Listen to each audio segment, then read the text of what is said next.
This is the DC Collectibles 20 Years Batman Black and White Jim Lee Batman figure.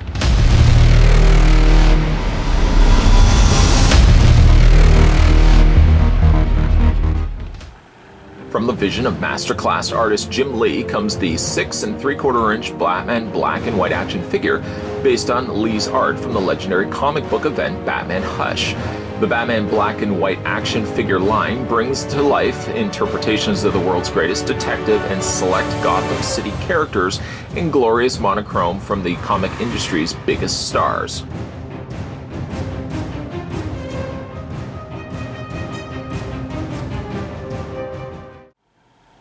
Now I know, packaging did say 6 3/4 inch tall, but I just want to double check for my own sanity, which is depleting at times.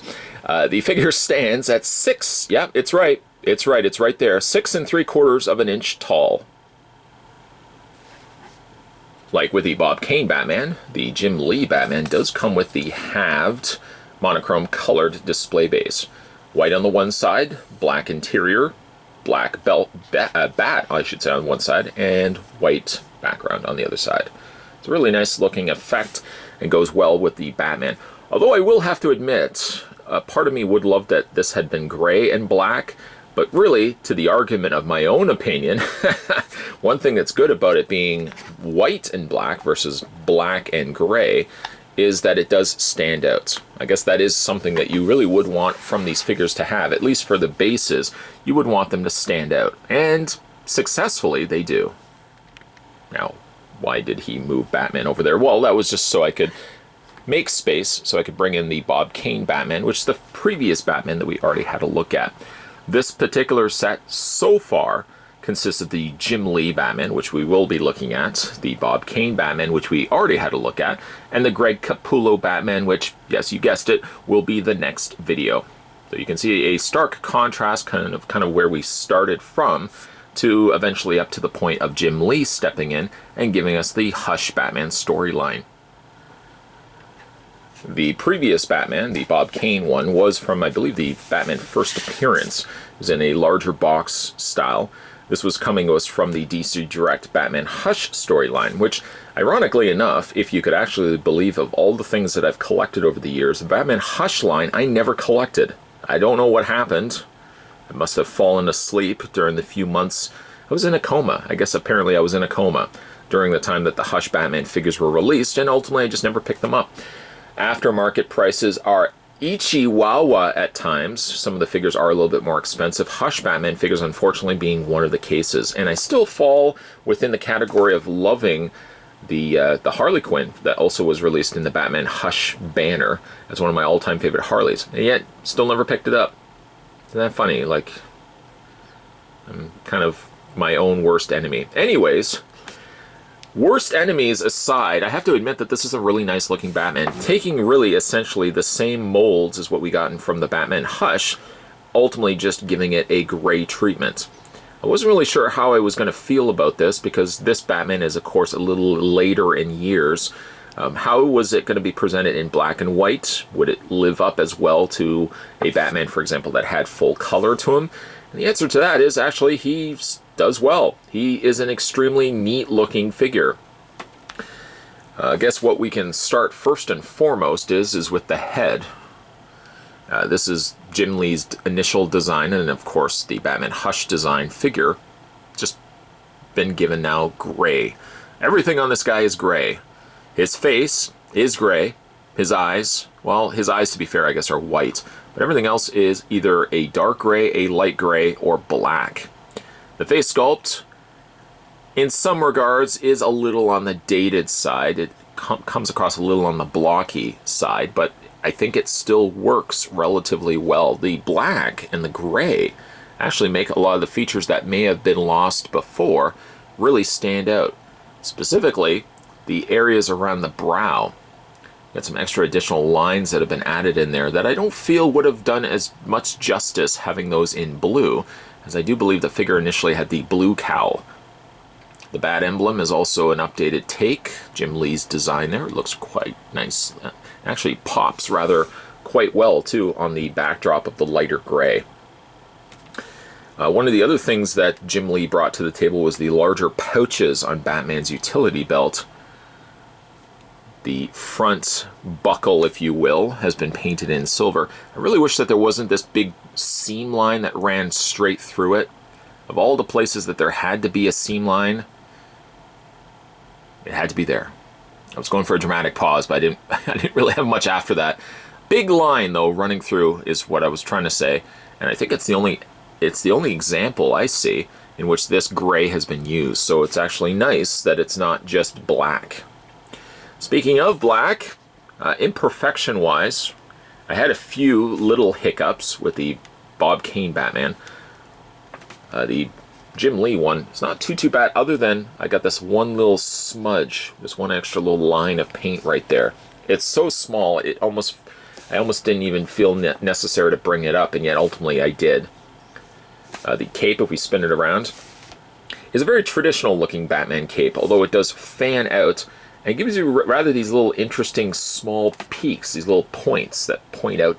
It's a very thin rubber material. Not 100% thrilled with the way it was attached, but I understand the nature of, I mean, if it was attached like up here, I don't know if it would flow as well, but it does seem a little noticeable that the plastic sheen is a different sheen, not Charlie Sheen, but a different sheen than the cape that's up here. This is a little bit more of a matte color. The cape is very shiny in contrast. I kind of wish that that maybe was a little bit more toned down, matching the coloring up here instead. It does seem a little obvious that it's there. There's the back, there's the bat booty, bat shoes. Let's talk one thing. Let's talk turkey, if we will. The one thing I don't like about this particular figure, and I think the original Batman had the same problem, because I can't imagine that they would have changed anything to it. Take a good look. Open these eyes. Have a good glance at this figure. What seems off, if you will? Somebody's shouting it right now. 2 people are shouting it. Okay, 3, 4, 5, 6. Okay, enough of you have probably noticed it and probably are asking themselves the question that I'm about to answer, hopefully.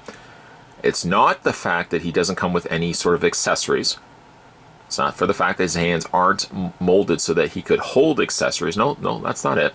Look at your waist, look at his waist, and kind of start moving your eyes down. See if there's anything that looks a little off. Okay, yeah, okay. Enough of you people have mentioned it, so I'll mention it. I'll talk about this a little bit. It's the foot. I think the initial figure had this problem where the foot is very drastically pointing out to the side. One foot is completely straight, or the leg for that matter is straight. The knee is facing forward, and the foot also is facing forward. This other leg, and no, it wasn't my doing, the leg goes this way, but the knee is facing out this way, and ultimately as a result, the foot is also facing this way. It makes for a rather awkward looking Batman. If you display him in a way where, you know, he's a little bit more of a lunging pose, which I guess to some extent you could execute if we just slide in the display stand, pop him into place. You could, in theory, have Batman in a more stoic sort of stance. Yes, I went to posing school. I was quite the excellent poser.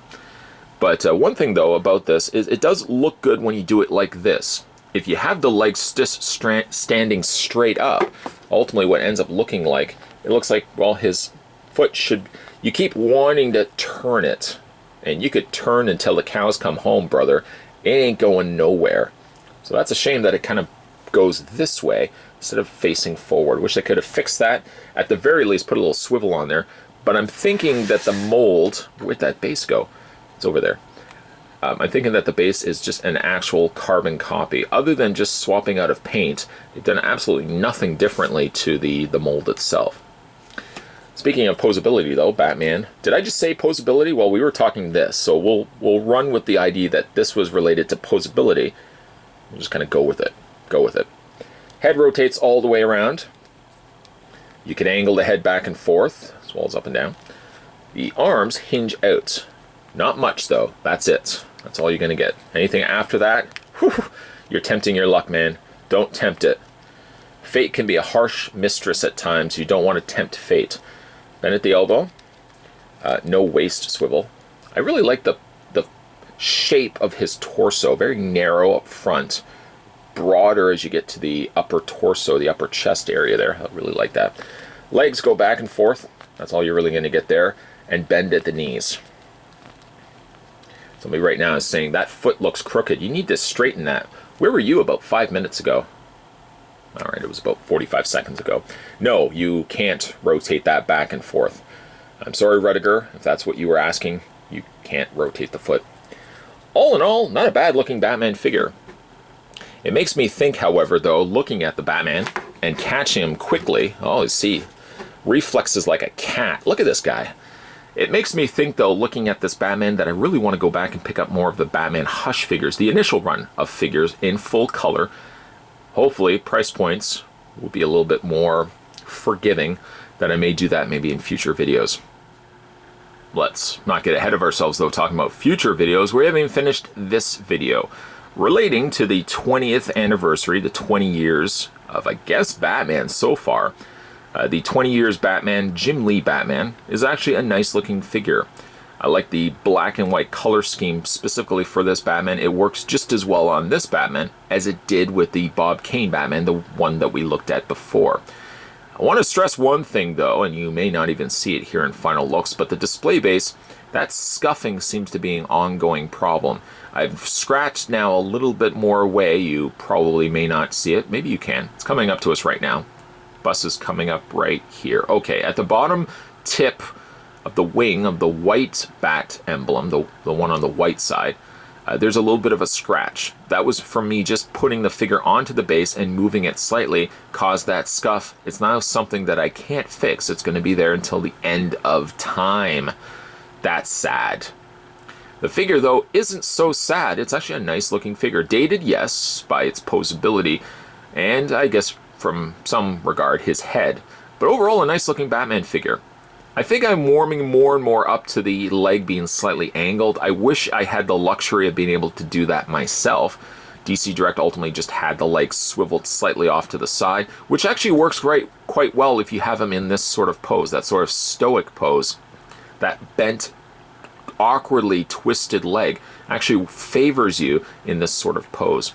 Overall, the Batman's nice. The cape could have been maybe a little less on the shiny side to match with the rest of the cape on the top of the torso, but otherwise, pretty happy with the way that this figure looked. If you're happy with the way that this figure looks as well and like to pick this up for yourself, it's currently available at your local comic book store. As I always say from time to time, make sure you support your local comic book store because you never know. There may be that time you want to go and pick up something. Maybe you haven't been there in a few months. You want to pick up that one figure. Comic book store's gone. It's never going to come back till the end of time. There I am depressing again. But support your local comic book store, guys. Keep them open because it allows you the opportunity from time to time to go in and pick up figures, pretty cool figures, just like this one here. And what was this figure? This was the Batman Black and White by Jim Lee, inspired and I guess just molded from the initial DC Direct Jim Lee Hush storyline. As a side note, and not much of a side note because I very vocally said it. As a side note, though, I do want to pick up more Batman Hush figures. Maybe I'll go and see if I can find those on eBay. You never know. You'll know when those videos are on this channel. You'll know that I was successful. As regarding the Greg Capullo Batman, he'll be next in line. So if you guys are looking forward to seeing the review on him, stay tuned to this channel. Make sure as well you hit that little subscribe button down below so it'll guarantee that when new videos are on this channel, you'll never miss out. As always, guys, thanks for watching. I'll see you next time.